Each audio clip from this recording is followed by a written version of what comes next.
10 बार जब एक WWE legend ने किसी को आगे बढ़ाया लेकिन उसका उल्टा असर हो गया। Number 10, the rock putting over Goldberg. जब 2003 में WWE ने आखिरकार WCW के स्टार गोल्डबर्ग को साइन किया, तब उन्होंने तुरंत ही उनको अपने सबसे बड़े स्टार द रॉक के साथ एक फ्यूड में डाल दिया।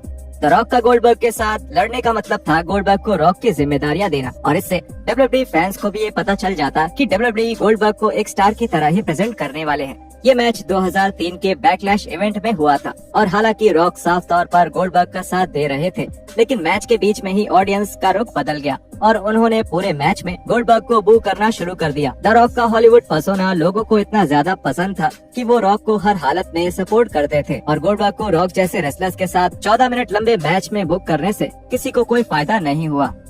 Number 9, Randy Orton putting over Jinder Mahal. Randy Orton का पूरा करियर ही दूसरे रेसलर्स को आगे बढ़ाने से बना है। ऑर्टन ने पिछले 15 सालों में रेसलिंग की दुनिया को ये दिखा दिया है कि वो रिंग में अपने बारे में कभी नहीं सोचते, और कुछ किस्सों को छोड़कर उन्हें कभी भी किसी और रेसलर को आगे बढ़ाने में कोई दिक्कत नहीं हुई है। 2017 में WWE जिंदर महल को कार्ड में ऊपर पुश करना चाहती थी, और बैकलैश इवेंट में वो चाहते थे कि जिंदर ऑर्टन को हराकर WWE टाइटल अपने नाम करें। ऑर्टन ने जिंदर का सपोर्ट सिर्फ एक बार नहीं किया, बल्कि कई अलग अलग पे पर व्यू इवेंट्स में उन्होंने जिंदर को आगे किया है। यहाँ तक कि जब सब लोग यही कह रहे थे कि जिंदर मेन इवेंट सीन के लिए अभी तैयार नहीं है, फिर भी ऑर्टन ने उन्हें पुश करने की पूरी कोशिश करी। दिक्कत ये थी कि महल सच में मेन इवेंट के लिए तैयार नहीं थे, और फैंस को भी ऐसे रेसलर्स में कोई दिलचस्पी नहीं थी जो कुछ हफ्ते पहले तक बस एक एनहांसमेंट टैलेंट थे। Number 8, Kane putting over Albert. Randy Orton की तरह ही केन भी एक ऐसे WWE लेजेंड है जिन्हें किसी और रेसलर को आगे बढ़ाने में कभी कोई दिक्कत नहीं हुई है, और 2001 में WWE ने केन का मैच बुक किया, जिसमें वो अपना intercontinental title match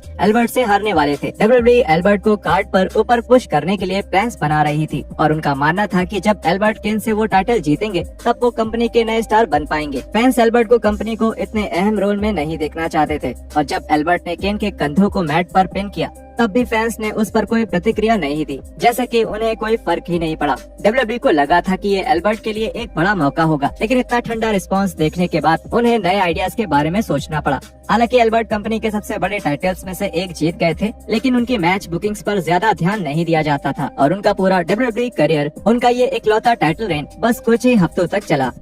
number 7, Chris Jericho putting over Fandango. WrestleMania 29 में क्रिस जेरिको और फैंडांगो का मैच बुक करने के पीछे WWE का एक ही मकसद था, और वो था रोस्टर पर एक नया हील कैरेक्टर लाना। जेरिको ने फैंडांगो को बहुत अच्छे से सपोर्ट किया, और हालांकि इस मैच के बाद फैंस को फैंडांगो को एक विलन समझना चाहिए था, लेकिन इसका बिल्कुल उल्टा ही हुआ। WWE फैंस को अचानक ही वो पसंद आने लगे, और यहाँ तक कि अगली रात होने वाले रॉ इवेंट में भी फैंस उनका ही थीम सॉन्ग गाते रहे। WWE का प्लान बिल्कुल उल्टा पड़ गया था, और उन्हें मजबूरन फैंडांगो के किरदार को एक नई दिशा में ले जाना पड़ा, जैसे कि फैंस चाहते थे। इस बात से विंस मैकमैन को बहुत गुस्सा भी आया होगा, क्योंकि वो उन फैंस से नफरत करते थे जो उनके क्रिएटिव डायरेक्शन को बदलने पर मजबूर करते थे। Number 6, triple H putting over Roman Reigns. WrestleMania 32 की क्वालिटी उतनी अच्छी नहीं थी जितना फैंस को साल के सबसे बड़े इवेंट से उम्मीद थी।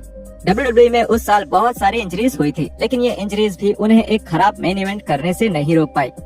इस मेन इवेंट में सेमी रिटायर हो चुके ट्रिपल एच ने एक WWE टाइटल मैच में रोमन रेन को आगे बढ़ाने की कोशिश करी। फैंस ने इस मैच की बहुत आलोचना करी। WWE के फैंस को रोमन रेंस के बेबी फेस वाले किरदार में कोई भी दिलचस्पी नहीं थी, और इसलिए रोमन रेंस और ट्रिपल एच का मैच मेन इवेंट में कोई नहीं देखना चाहता था। इस मैच में फायदे से ज्यादा नुकसान ही हुआ था, और इसके बाद रोमन रेंस को फैंस का दिल जीतने के लिए और भी मेहनत करनी पड़ी, और ये सब सिर्फ WWE की लापरवाही और एक अजीब बुकिंग की वजह से ही हुआ।